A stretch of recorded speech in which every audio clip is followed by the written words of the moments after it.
I still hold my mom ransom because the two boys that follow after me, my brothers, were born in provincial hospitals. Okay, some were born in private hospitals, but I had to be born in the damn township. So I'm like, Mom, like, why didn't you plan for me? Why didn't you plan for me? Tisetso was born in a provincial hospital in town. Homozo in a private hospital. He had a Discovery medical aid. And I was just in some clinic somewhere, the nearest clinic they could find in Lebogong that I could give birth to her. So I was a product of a high school love affair. And in that case, I was born in Lebogong, and that was 24 years ago. And I remember in the year 2003, I remember my mother was going through a divorce. I remember the previous year I had lost my baby sister who passed away. I remember my stepdad was being retrenched at work. We had buried my grandfather, so everything was working against the family. And I think I was 13 years old, and I told God, because I'm Christian, I'm from a Christian background. And I remember my mom opened the Bible once, and she opened a verse which had a headline that said, participating in the sufferings of Christ. If you bear Christ's name, therefore do not be still hold my mom ransom because the two boys that follow after me, my brothers, were born in provincial hospitals. Okay, some were born in private hospitals, but I had to be born in the damn township. So I'm like, Mom, like, why didn't you plan for me? Why didn't you plan for me? Tisetso was born in a provincial hospital in town. Homozo in a private hospital. He had a Discovery medical aid. And I was just in some clinic somewhere, the nearest clinic they could find in Lebogong that I could give birth to her. So I was a product of a high school love affair. And in that case, I was born in Lebogong, and that was 24 years ago. And I remember in the year 2003, I remember my mother was going through a divorce. I remember the previous year I had lost my baby sister who passed away. I remember my stepdad was being retrenched at work. We had buried my grandfather, so everything was working against the family. And I think I was 13 years old, and I told God, because I'm Christian, I'm from a Christian background. And I remember my mom opened the Bible once, and she opened a verse which had a headline that said, participating in the sufferings of Christ. If you bear Christ's name, therefore do not be surprised when certain challenges come your way, because Christ also had to go through something. So when you go through something, it's like, I know, my brother who came before me went through it. So Mommy opened that scripture and it said that, and I was 13 years old. Enough. December 2014 of around 24%. And at that stage, they expected the growth to be around 2.1, escalating in 2016 to 2.7. So now we do know that the Rand started doing things, and so did commodity prices from the 24th of August. We called it our own version of Black Monday in 2015. But given that, we know Moody was here in the country about last week, and they haven't written us off, but we do think that 2.1 is now 1.8. So may I ask that you give yourselves a big round of applause, because to sit here having your own business when you could have closed it is really sheer hard work from you. So you can look at the numbers and start to wonder, is it a challenge or an opportunity? My view, I think it's an opportunity, and it makes a difference in different people's lives.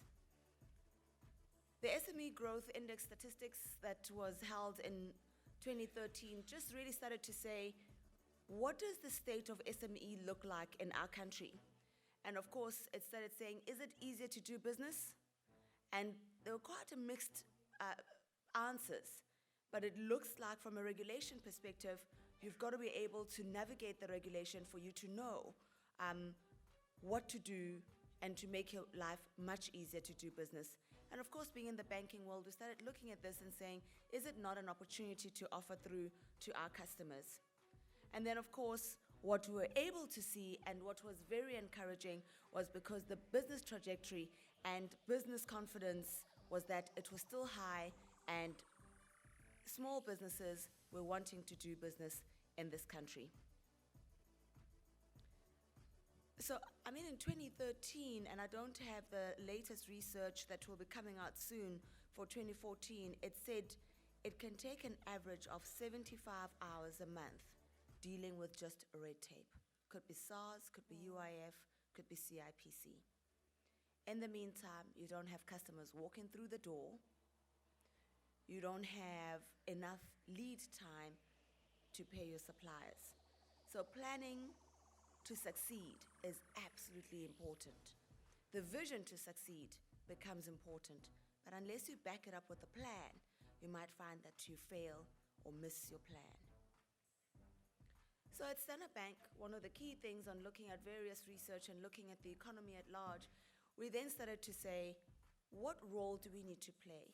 And how do we support our small enterprises? Because what they've said to us is that I'm CEO, I'm CFO, I'm COO, I'm human resources, and I could even be counselor to some of the people that work with me or for me. And I want a bank that makes it easy for me. I want a bank that's open 24 hours because I work 24/7. My business never goes to bed. And yes, I want a bank that will help me with expertise because I don't always know what I don't know. I am good as a hairstylist, as an example, or I'm good as a plumber or a consultant, but I didn't study accounting. And as a matter of fact, I need a banker that understands. And then on the third question, Musa, I hope you are comfortable given your circumstances, but what I would say there is that the BizConnect allows you to ask questions and to start looking at what financial gaps do you have, or sometimes you don't know what you don't know. So you can go through all of that expert advice and pick up the things that are relevant to you with the financial knowledge that you need. And then, of course, what we do have as Standard Bank is a product called BizLaunch, where we are now able to give you, as a startup, free access to Pastel. And Pastel allows you to then organize your finances so that you have a financial structure without having to hire an accountant.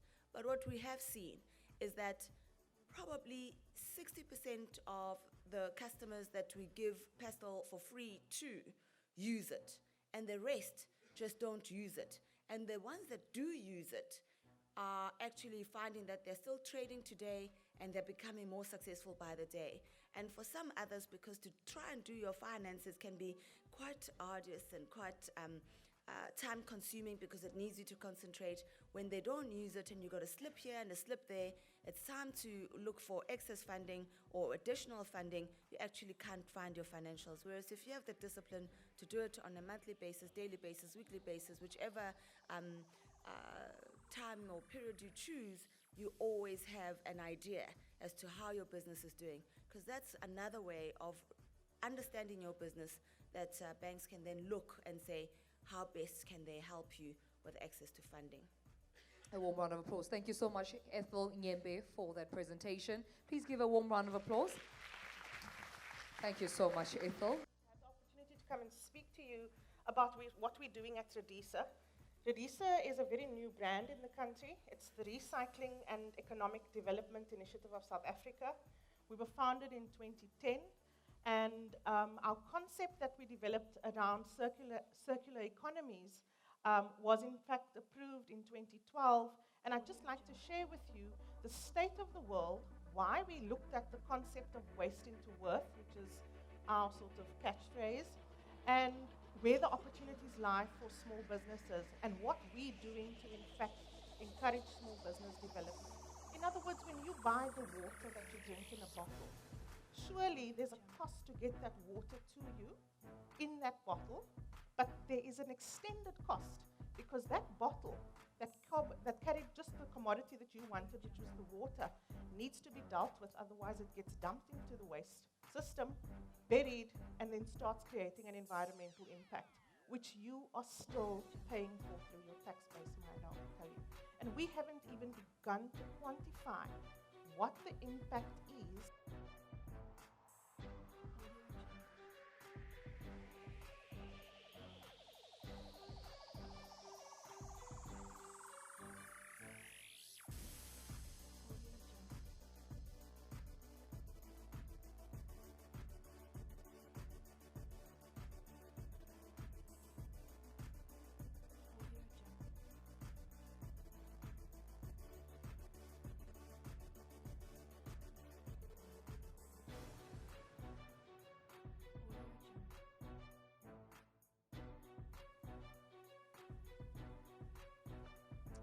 but definitely not least, we have Christopher Joseph from Real City Food. Fabulous. Congratulations. Come down and get your handshake. All right. Thank you very much.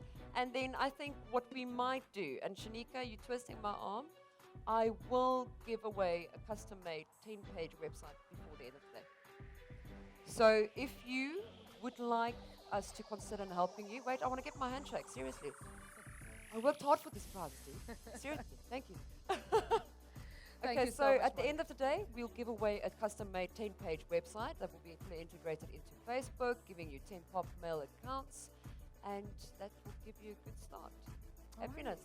Thank Warm you, round of guys. applause. Monica Maynard, thank you so much. Thank The you. manager at MTN Business SA. Thank you so much for all those goodies.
Hello and good afternoon. Yeah, to me, I spoke to a gentleman earlier on at our stand, and he actually said to me that before he experiences the economy class service, he wants to experience business class. The SAA procurement transformation mission is right there on the board. It is to lead and accelerate transformation in the SAA aviation industry and focus more on inclusive opportunities for Black-owned, women-owned, disabled, and youth-owned businesses, and the development and implementation of a sustainable, environmentally friendly procurement. We're from MTN Business. Yes. I'm the account manager SME for the Western Cape. Tatum is from our Account public manager, sector. public sector. Wonderful. Yep. Okay. The experience has been fantastic. We've met lots of people in the SME space. Yes. It's been a great opportunity for us to launch our products, Wonderful. invite more people into the MTN experience, and that's been really great so far. Okay, so what are you taking away from the whole experience today?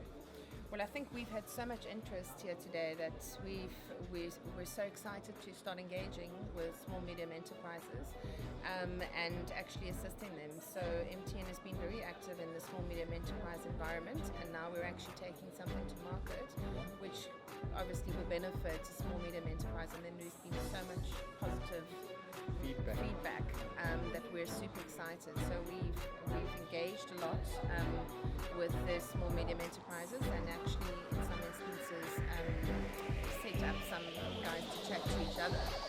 So there's a bit of synergy going. So yeah. We are from OTTC Training Center. We do refrigeration from the school level up to the top, anything. And my emphasis today is promote refrigeration. It's a new field for us, and it's a lot of opportunities for entrepreneurs. Good. Excellent. So, just tell us a bit about what your expectations were for the day and what you've experienced so far. Excellent. Excellent. Excellent. I was in Johannesburg on the other one, on the first one. It was excellent too. And then I said, we can come to Cape Town as well. Okay, and what will you be taking from the day, from the experience? You have the best exposure. You see people which are really interested, Yes. and you can enjoy it. It's really a good Wonderful. project. Wonderful. And tell us about the importance of platforms like this. Should we be having more of these? I think so. Rather have smaller exhibitions and a lot of people next door which is interested in the subject you're actually exposing here. It's Richard Lovett from Auto Atlantic BMW. We're across the road here. We've been entered into, supposed to get a stall here just to get a bit more awareness for the brand and for the sponsorship that they're doing. Okay, great. And tell us about your expectations coming here today and how the experience has been so far. Well, look, we always try keep an open mind, do conquest marketing and that kind of thing. Try be more visual around Cape Town and that kind of thing. And it's been received quite well actually. Okay, so great. a lot of good feedback from the clients, sending out brochures, that kind of thing. Okay. Yeah. Wonderful. And what will you be taking from the experience today? Well, as I say, I mean, it's a new thing for me to sort of come to the event like this and experience and interact with different clients and that kind of thing. Okay. So I suppose it broadens up your mind in the marketing world and that kind of thing. Okay, great news. And just in your own opinion, what's the importance of platforms like this, and should we be having more of it like this? I think it's extremely important. Out of sight, out of mind is a perspective that I always look at. And if you're not constantly trying to get your name out there and market and interact with people, then you're not really going to go anywhere. Okay, wonderful. Well, that's it. Thanks so much. Cheers. I sell my soul, quite literally, to somebody who is willing to invest in the idea. At Pickup, we don't have one person throwing their money at the idea. We have a massive group of investors. We have companies who have come forward and offered investment to the company. So an entrepreneur, folks, is not just somebody who throws money at something, makes it work, and then gets on with it. It's all of us. It's the guys who've started a business. It's the guys who failed, the guys who succeeded. We look at Michael Jordan, this quote from Michael Jordan. He missed more than 9,000 shots in his career. He lost almost 300 games. 26 times he was trusted to take the game's winning shot and he missed it. And he says he failed and failed over and over, and that's why he succeeds. And I think today, amongst his accolades, he's a 6-time NBA champion and 5-time NBA MVP. And I'm sure if I had to ask anybody here whose name you would think of when I said NBA or basketball, you would have immediately said Michael Jordan, right? And it's true. You have to fail in order to succeed. You have to know what it's like to hit rock bottom. If you don't hit rock bottom, you're never going to truly know. So I just wanted to give you an idea of what I think it takes, particularly with regards to Pickup, what it takes to be successful in your business. Organized chaos is number one. None of us, or most of us at least, we are not extremely well organized people who jump into a business and get involved. As long as we are organized and there's chaos on the board, we know what's going on. If you look at this board, nobody here has any clue what's going on, except perhaps the time comparison in the top right where Pickup comes out the top. But everywhere else, you have no clue. But I know what's going on, and my team knows what's going on. We look at our desks. If we need 3 computers to do our job with cables all over the show and people sitting opposite each other, that's what we need. That's what's going to help you succeed in your business. The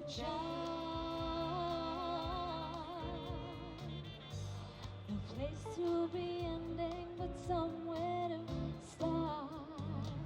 No need to ask you, the smooth operator. Smooth operator. Smooth operator. Smooth operator. Coast to coast, LA to Chicago, west to Maine, across the north and south to Chicago, not the same.